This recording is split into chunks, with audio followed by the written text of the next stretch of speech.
నాకిక చావు లేదు కదా? లేదు లేదు కదా? లేదు. నా ప్రాణాలను తెలుగును 7 సముద్రాల కటువైపు ఉన్న జీవిగడ్డలు భయంకర ఘాతుకముగాలు కత్తలు వేసే కేకారణ్యములని మాయామందిరములు భద్రంగా రహస్యంగా దాచిపెట్టి వచ్చావు కదో? చిత్తం ప్రభు. లేదు లేదు లేదు లేదు. ఈ మాయల పగీరికి చావు లేదు. పగీరిక అమరుడు అమరుడు అమరుడైపోయాడు.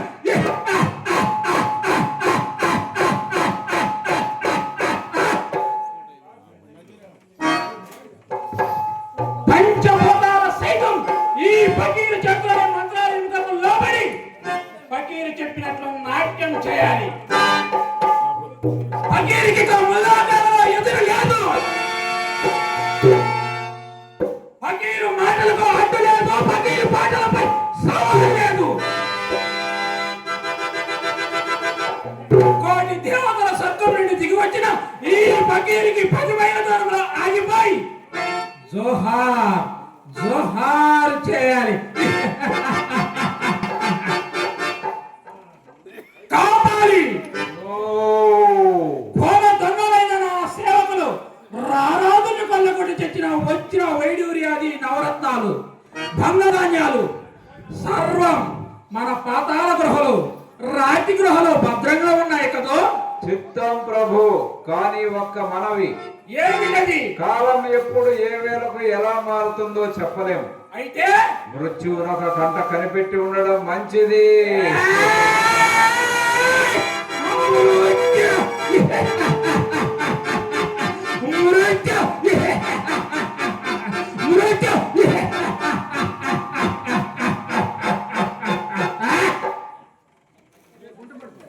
మృత్యువు కూడా ఆజ్ఞ శిరస వహించవలసిందే. లేదా మృత్యువుకు సైతం మృత్యువు కల్పించగలను. ఏమంటావు?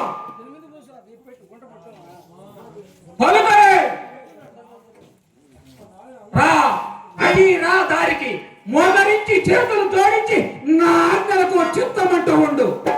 లేదా ఈ లోకాలన్నీ పట్ట పగలే కట్టిన చీకటిలో పగలు కమ్ముకొని కమిలిపోతాయి.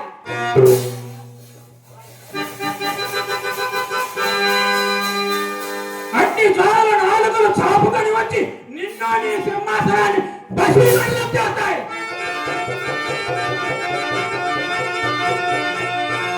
ధనం ధనాలతో హిమాలయ పర్వతం దాటలేకపోతుంది.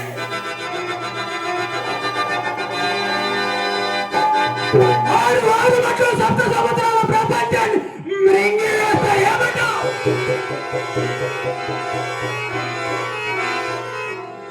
భయపడిపోయింది, శక్తి భయపడిపోయింది. ఈ పకీర అట్టహాసాలతో భూగోళం దద్దరిల్లింది.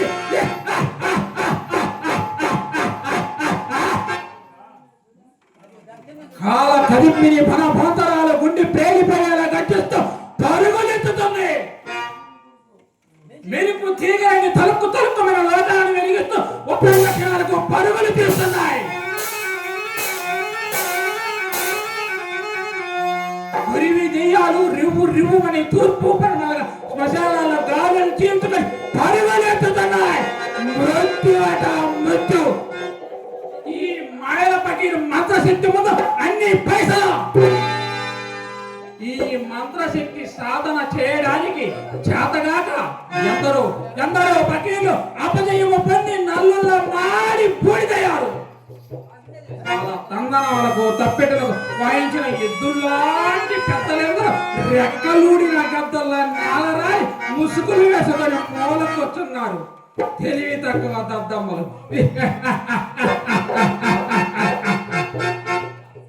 అగ్ని పర్వతాల్లో ఒక గుండ్రటి కొండపై మాడిన మ్రోడుల చీలికల్లో ఒక ఎర్రటి మడుగు, అందులో ఒక నల్లటి జారుడు బండ, దాని అడుగు భాగమున కొన్ని చీడ పురుగులు.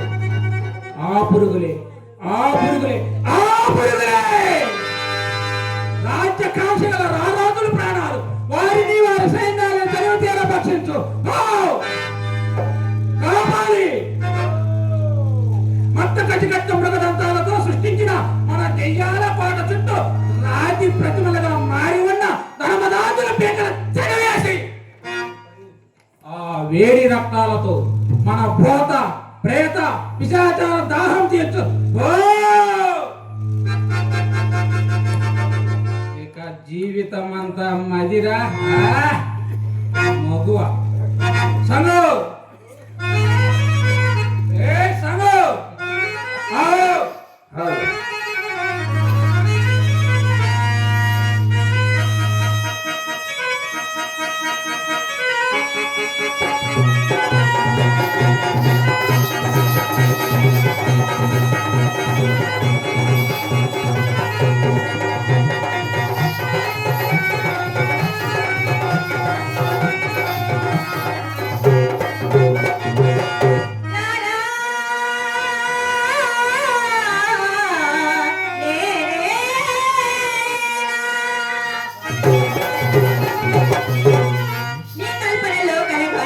నేను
తరంగాలై కదిలిపోయేలా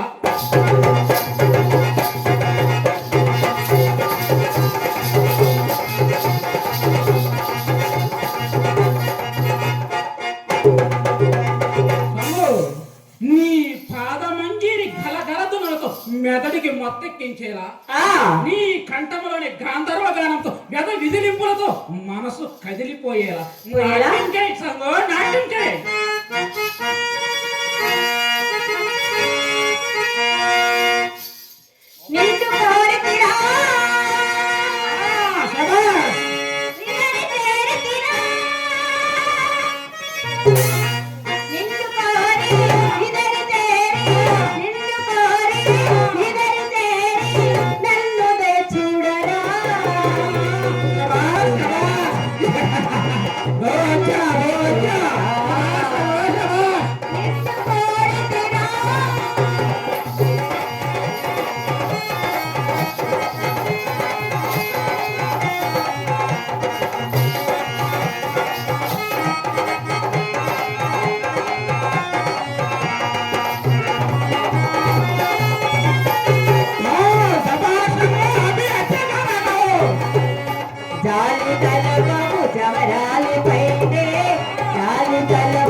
ఏమి లాభం లేదండి.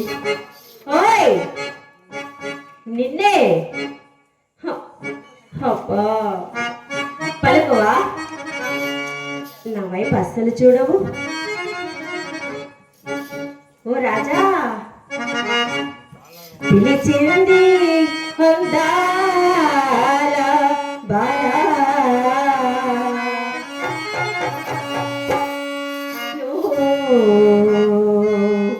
బలచింది మందారమాల,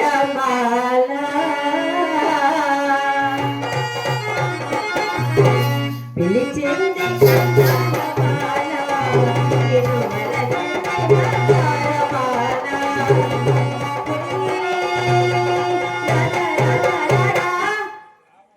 ఓ రాజా అందాలే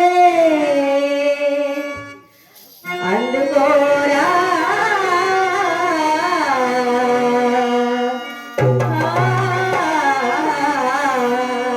ఓ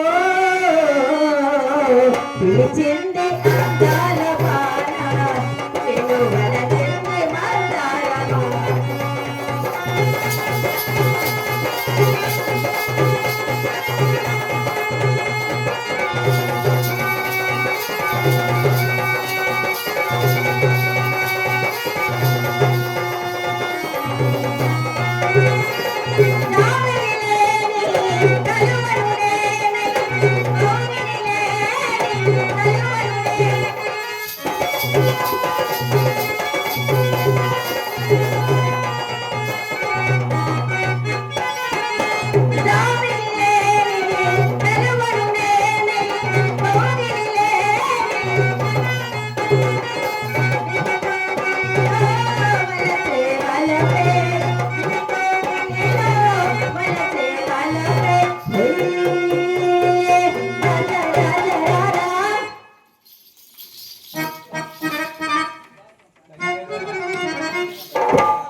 అస్సలు అస్సలు కదలటం లేదే.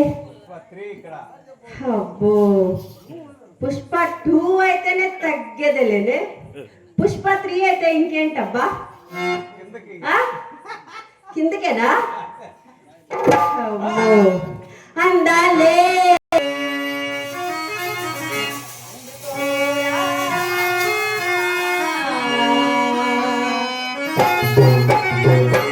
పిలిచింది అందాల బాల, నిన్ను వలచింది మందారమాల.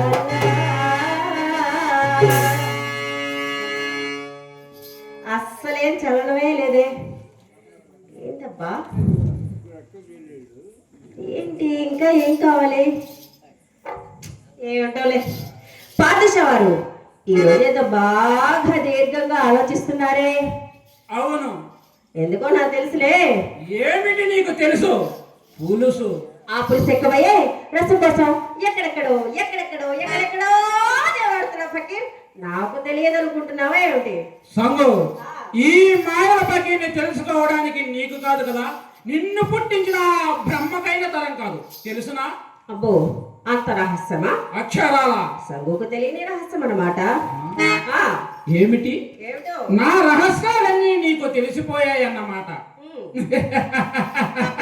నువ్వేమన్నా స్వర్గం నుండి భూలోకానికి దిగబడ్డ ఓర్వశివా లేక తిలోత్తమవే? అబ్బో ఏమిటో, వాళ్ళు నాకంటే అందగత్తలా, నాకంటే పొడి చేస్తారా ఏమిటి ఫకీర్? నీ ముఖం, కానీ నీ కార్యక్రమం. ఏమి కార్యక్రమం? నాట్యం. నేను నీ నాట్యం కోసం దొంగిలిపబడ్డ కీలు బొమ్మను అనమాట ఫకీర్. అంతేకాదు సంగు, ఆ కీలు బొమ్మకు రంగు కూడా అప్పుడే చాలా వరకు మార్చిపోయింది. ఫకీర్ ఇక ఆ బొమ్మతో అట్టే కాలం ఆడుకోలేనేమో. నీవు మానవుడు రక్షించడం ఫకీర్. రాక్షసుడును ఎవరు అనుకునేంత వరకు నాతో కాపురం వెలిగించావు. చూడు నీ మాయా మందిరాన్ని.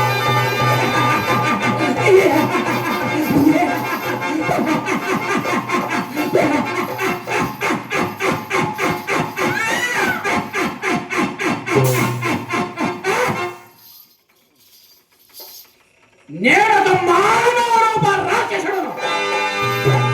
ఇప్పుడు అర్థమైందా కానీ నీ నాట్యం? మాయల మరి చచ్చిన వాడల్లా బూడిద పడతాక నాట్యమంటే నాట్యం. అయ్య మొహం చూడు ఎలా ఉందో. సంగు ఆ, ఇన్ని దినాలు ఈ పకీరు నీ కళ్ళకొక నవ మన్మధుడులా కనిపించాడా సంగు? కాదు ఫకీర్, రక్షించే దిక్కు లేక నీవు ఆడమన్నప్పుడు ఆడాను, పాడమన్నప్పుడు పాడాను. కానీ ఈ భయంకర ఆకారం చూసి ఏ ఆడదానికి హృదయం కలుగుతుంది కదా ఫకీర్? ఎన్నటికీ కలుగు. కాకి వెళ్ళింది నాలుగు ఒకరి సహవాసం ఫకీర్.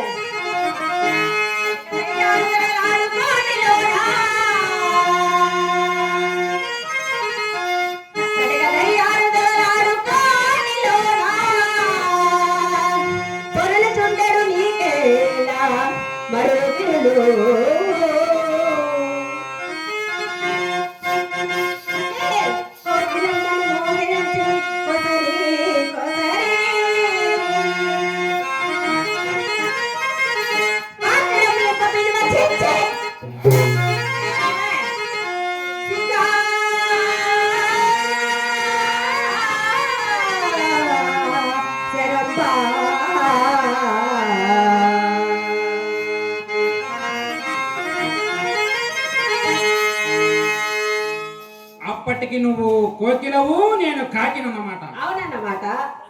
సంగు ఆ, కై పెట్టిన నా పెదాలని గులాబీ రంగు బుగ్గలపై ముద్దు పెట్టినప్పుడు కూడా నేను కాకిలానే కనిపించానా? అది ఇదివరకు తెలియలేదా? చేయగలిగేది లేక నా జీవితంలో ఒక దర్శనం నేర్పుతున్నాను. నీ శరీరం నీ దగ్గరే ఉంచుకొని మాట్లాడు. ఈ పకీరుని ఎదిరించి ఆ కోపానికి గురైన దౌర్భాగ్యుల జీవితాలు చూచి ఉన్నావు కదూ. సర్వ దైవ శక్తిని పకీరు చిట్టికిన వేలు కదిలినంత మాత్రాన తైతక్కలాడాలి సంగో, తైతక్కలాడాలి. నా కడగంటి మంటలు ప్రపంచమంతా బూడిద బూడిద బూడిద సంగో, బూడిద. మాయల మరి ఇక నీతో ఒక్క క్షణం కూడా బ్రతకలేను ఫకీర్. ఇదివరకు లాగా నీ మాయ అధికారం నా మీద చాలించిన సుమా. నన్ను జయించడానికి ఏదైనా మంత్రశక్తి కాదు కాదు తంత్రశక్తిని ఏమన్నా సంపాదించావా ఏమి? ముమ్మాటి ఫకీర్ సంగు కావాలన్నా ఈ క్షణమునందే ఇద్దరి విధానాన్ని బ్రతుకునేలమో మంగళము మాడవలెను.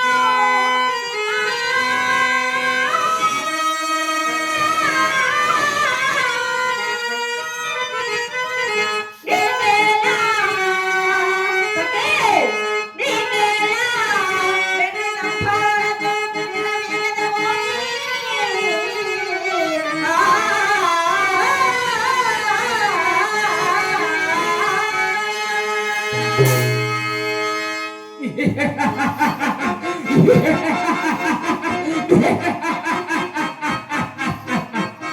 సంగు నా బ్రతుకుకి మంగళం పాడగలిగిన దేవుడు ఇప్పటికీ పుట్టలేదు, ఇక పుట్టపోడు కూడా.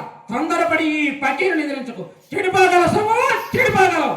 ఫకీర్ ఇలా చూడు. ఆ,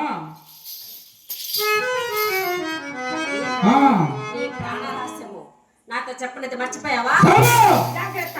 ఏ నిమిషాన సమూహతేలో కలిసి తెల్లాగుతుందో ఆ నిమిషాన నీ జీవితం ఆఖరి ఫకీర్. నువ్వు ఇంత స్థితికి వస్తావు నేను ముందే అనుకుని ఉంటే నా మాయా మందిరంలో ఒక రాజులో ఒక రాయిగా ఉండేవాడు. నా బోతాల నోటికి ఒక మాంసం కండలంగా ఇచ్చేసి ఉండేవాడిని. అయినా ఇప్పటికి మించిపోయింది లేదు. నా ప్రాణం అంత సులభంగా దొరకదు. దానికి కొన్ని కోట్ల కోట్ల ప్రాణాలు బలి కావాలి. ఎదుగుదువా? నేను ఎదురు ఫకీర్. బుద్ధి తెచ్చుకొని ఏ రాక్షసాన్ని విడిచిపెట్టి సంగుకు దాసురమైపో ఫకీర్. జగన్మోహని సంగు నీ చేతుల్లో ఫకీర్, నీ చేతుల్లో మల్లె పువ్వులా వాలిపోతుంది ఫకీర్.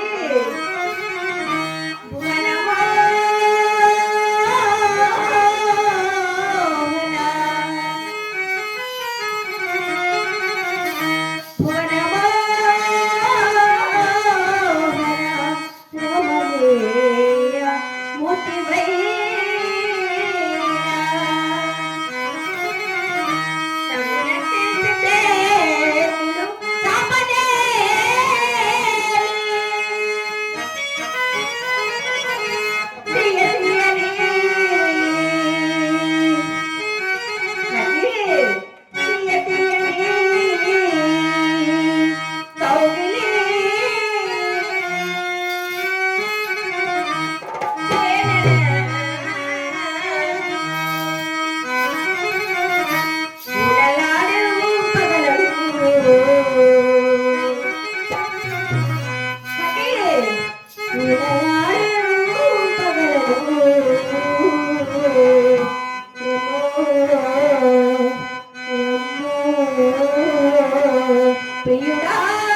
అది చెత్త కుప్పలనికే పనికొస్తుంది. నీవు ఒకప్పుడు అందాల రాసివే, చంద్రబింబానివి. కానీ ఆ బింబానికి ఇప్పుడు గర్వం ఎక్కువ, గ్రహణం పట్టిందన్నమాట. నీ గర్వానికి కారణం నీ లావణ్యం అన్నమాట. పిచ్చిదాన, ఇన్ని దినాలు నేను నా పాదదాసిగా దగ్గరకు తెచ్చి దయదర్శానే గాని నీ సౌందర్యానికి సమ్మోహితమై కాదు. నిజంగా కావాలని అనుకుంటే ఈ క్షణంలో లక్షల కొలది అందాల సంగమాములు ఈ ఫకీరు పాదాల దగ్గర హంసల్లా తారాడుతూ ఉంటారు. చూపించమన్నావా? నీకంటే కోటి సౌందర్యవతిని. సౌందర్యవతి వద్దు కానీ ఒక్క సౌందర్యవతిని చూపించి చాలు ఫకీర్. కావాలి, ప్రపంచంలోనే అందగత్తెలో ఒక అందగత్తెను చూపించు మన టింగు రంగుల సంగుకి. చిత్తం ప్రభు. ఏమి సురలోకము నుండి నరలోకమునకు దిగి వచ్చిన అప్సరసయ, పంచి విలుకాని పట్టపు మనిషి రతీదేవియ. నేను భ్రాంతిలో పడలేదు కదా. ఈ నా అజరామరణ సాధనకై ఎన్ని దినాలు వృధా పరుచుకున్నాను. ఈ జవరాలి పొందనందని జన్మ ఎందుకు కాచన కావాలి? సుందరి పానుగంటి రాజపురాణి కార్యవర్తి రాజు అర్ధాంగి బాలనాగమ్మ మహాపతివ్రత. బాలనాగమ్మ మహాపతివ్రత. పతివ్రత పతివ్రత.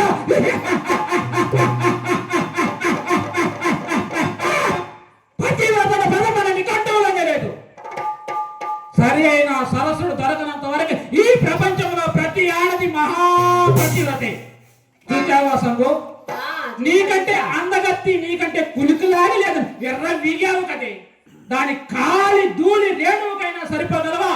ఈ ఫకీరు పట్టుబడితే ఒక్క క్షణంలో ఆ నాగును తెచ్చి నీ కళ్ళ ముందు నిలబెట్టగలడు. ఏం తెమ్మన్నావా? చేస్తావా ఏమిటి? కైపు కూతులకు ఇక ఫకీర్ బాలనగమ్మ మహాపతివ్రత. నీ తలకాయ ఉంది చూడు, ఇంత పెద్ద తలకాయ పుచ్చకాయలాగా వెగరగొట్టి దేవుడికి వేలాడు ఫకీర్ కార్యవర్తి మహారాజులు గారు. మైనారు పిరుగుగుంట ఫకీరు తాహతు నీకు ఇంకా తెలియదు. ప్రపంచంలోనే సూర్యులందరూ నాపై ఒక్కసారి కత్తులు విసిరినా, లోకంలోని మేటి వీధికారులు నాపై అంబుల వర్షం కురిపించిన నా శరీరం మీద చర్మం కూడా కందిపోదు, తుదకు ఒక్క రోమం కూడా కదిలిపోదు. అయినా కార్యసూర్యుడు ఎప్పుడు మృత్యువుకు భయపడాడే. ద్వాపరయుగంలో శ్రీకృష్ణ పరమాత్మ ఏం చేశాడు? ఇల్లు ఇల్లు రేపల్లి వాడలో ఇల్లు ఇల్లు తిరిగి 16,000 మంది గోపికా స్త్రీలకు స్వర్గం చూపించాడు. నేను భక్తుణ్ణి. అది ద్వాపరయుగం అయితే ఇది కలియుగం. యుగాలన్నిటిలో కల ప్రశస్తమైనది కలియుగం. అలాంటి కలియుగంలో పుట్టాను, సర్వ శ్రద్ధలకు అధినేతనయ్యాను. అలాంటి నేను నీలాంటి సీతాకోక చిలకని 1600 మందినైనా పొందకుంటే ఈ గడ్డానికి ఇలువే ఉన్నది. ఈ కలియుగానికి అర్థమేమున్నది? పంతానికి వచ్చిన తర్వాత అభిమానం ఎందుకు? ఇప్పుడే వెళ్ళి ఆ పానుగంటి పట్టపురాన్ని ఆ మహాపతివతైన నాగును తెచ్చి నీ కళ్ళ ముందు నిలబెట్టగలడు. చూడు ఈ ఫకీర్ ప్రతాపం. కావాలి, మన మాయాసైన్యం వచ్చిందా? గండికోట యుద్ధం కొనసాగేటట్టుంది ప్రభు. మన మాయాజాలాన్ని గొడిదే అదను. సంగు విన్నావు కదా? పానుగంటి వీళ్ళు పట్నం విడిచి పరదేశం వెళ్ళారట. సమయము సందర్భము అన్ని కలిసి వచ్చాయి. ఫకీర్ నా మాట విని ఫకీర్, ఆ మహాపతివ్రతను కోరి నీ నెత్తిన నీవే చెత్త వేసుకోకు ఫకీర్. ఏడ్చావు. నీకు ఇష్టం లేకుంటే కుక్కని పిల్లలు ఒక మూల కూర్చొని ఏడు, లేకుంటే నా ప్రేయసి నాకు దాసిలా ఊడిగం చేయి. విశ్వాసఘాతకుడా, నువ్వు నిజంగా ప్రేమిస్తున్నావు అనుకుని నా తనువు మనసు అంతా నీ గర్భతం చేసుకున్నాను ఫకీర్. కానీ నీవు ఇలా ఏడు దాటి చెప్పదగల పెడతావు అనుకోలేదు ఫకీర్.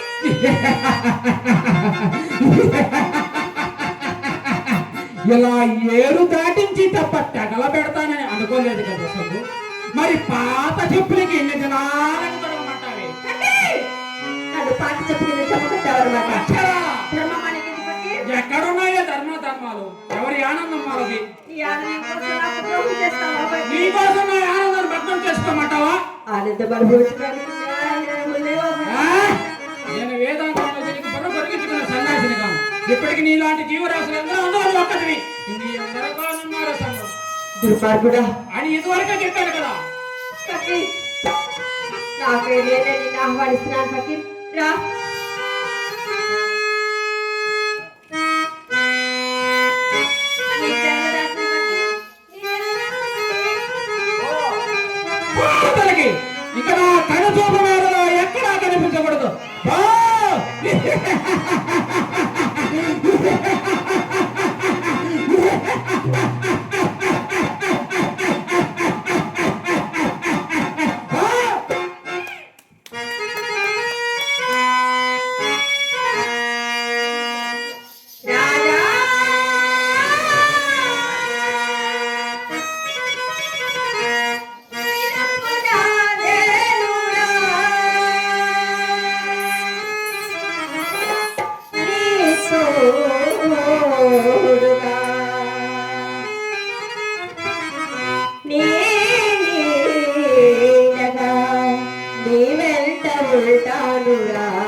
వెంటనే